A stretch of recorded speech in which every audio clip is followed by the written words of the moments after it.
Now, Labour's Shadow Foreign Secretary David Lammy, he's giving a speech on the Northern Ireland Protocol to the TUC Congress in central London.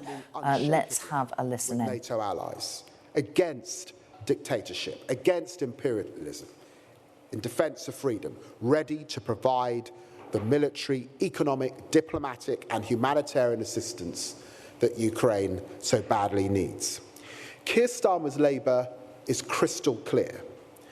There is no place in our party for the false equivalence between Putin's aggression and NATO's desire for peace through collective security and common defence.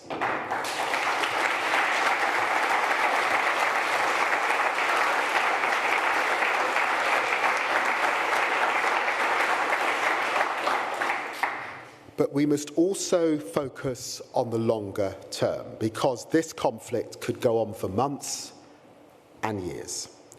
We must rewrite our foreign policy priorities to learn from the Conservatives' mistakes. The government's integrated review wrongly de-emphasised European security, while they wasted billions of pounds of the defence budget.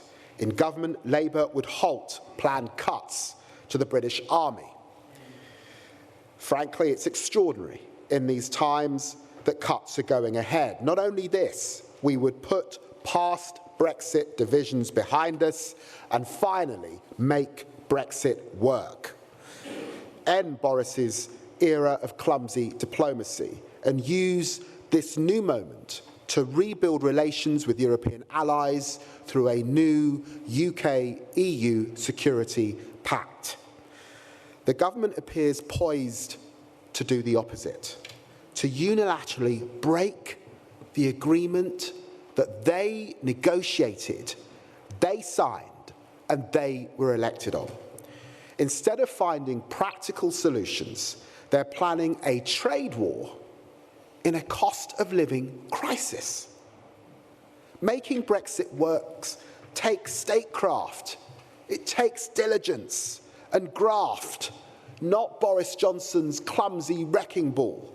People in Northern Ireland deserve a responsible government, but instead we have a Prime Minister who can't be trusted and a government willing to break international law. The implications of this go far beyond the checks and barriers in the Irish Sea. The government has repeatedly called on other countries to abide by international law and stick up to their commitments. Be that Iran on the nuclear agreement, China and the joint declaration on Hong Kong, or Russia and the Budapest Memorandum. It's damaging to Britain's reputation, to our country's credibility and its moral authority if we renege on our own agreements. Do we want to make other countries hesitate when signing deals with us out of fear that we won't keep our end of the bargain? Britain should be a country that keeps its words. This reflects on who we are, the nation that stands for the rule of law. The best way is to stand up for international law and to follow it. And this comes at the worst possible time. Europe is facing the most serious security crisis in a generation. There is war on our continent. Millions have fled from their homes. Countries have pulled together in support of Ukraine. It is wrong, short-sighted and ill-judged to seek divisions with our European allies as we face this common threat. But as well as defending Europe from the dictator on our doorsteps, we must not forget that there are other conflicts and crises around the world. Afghanistan has been out of our headlines since February's invasion, but millions face starvation. In Yemen, one of the world's worst humanitarian crises, prices of essential food products are up 81%. And the Israeli-Palestinian conflict continues to lead to a heartbreaking loss of life and the killing of the journalist Shireen Abu Akleh.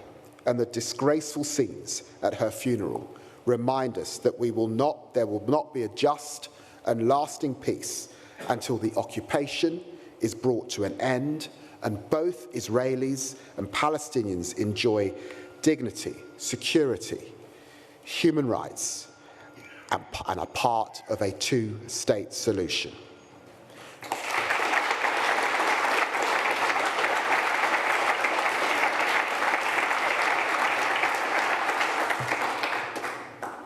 And in the Horn of Africa, the horrific drought that's currently taking hold could put 20 million lives at risk. Soaring food prices and shortages threaten a global humanitarian catastrophe.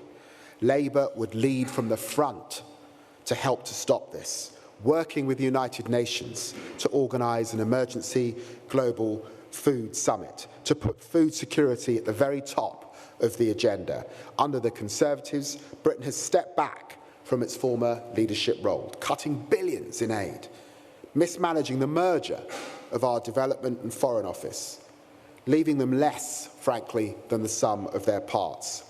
It's now almost 2 years since the Prime Minister announced that merger, but the SCDO still has no clear aid strategy, governance or funding settlement.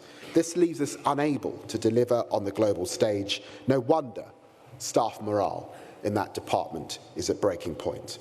A Labour government would restore the 0.7% aid target, because while Ukraine needs all the support we can give it, it would be foolish to ignore other conflicts around the world, storing up problems for the future and ignoring mass loss of life. Restoring 0.7% will give the Foreign Office the flexibility it needs to step up now in the time to rebuild our soft power and be a beacon for our values around the world. Energy prices are already going through the roof, but we need to prepare for a further spike as Europe heads into this next winter ahead. We can and must end our dependence on dirty fossil fuels. Our Prime Minister's strategy is to fill the gaps of Russian energy by finding new authoritarians to deal with and to beg them for oil instead. Whether it's Iran or Saudi Arabia, this is short-term thinking. It goes against the progressive values that we hold, and it fails, frankly, to learn the lessons of Putin. Fossil fuels empower the worst dictators. The only progressive form of energy independence is through clean energy. And that is why a Labour government in Britain would invest in a green recovery with £28 billion a year in green investment this decade. Conference, a progressive Britain needs a progressive foreign policy, one rooted in the values we believe in, the virtues we wish to promote. For too many years, we've been governed by a party who has made foreign policy transactional, making short-term calculations and often, frankly, getting their sums wrong. With Labour, the UK would finally have a foreign policy on which we could be proud, rooting out corruption and foreign interference in our economy, defending the security of our continent, strengthening the institutions and alliances that protect us, standing up for our principles here and abroad, investing in green technology for future generations and aid for those facing starvation and conflict, not only because this makes us safer, but because it's the right thing to do. Together, we can make an international Britain fit for this country once again. Thank you.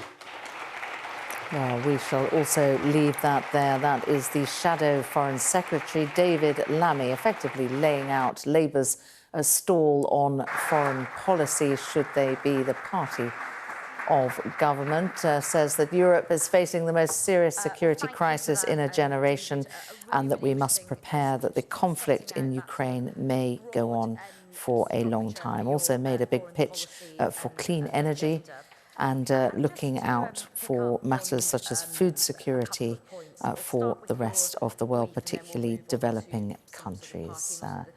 David Lammy there addressing the Trades Union Congress in central London.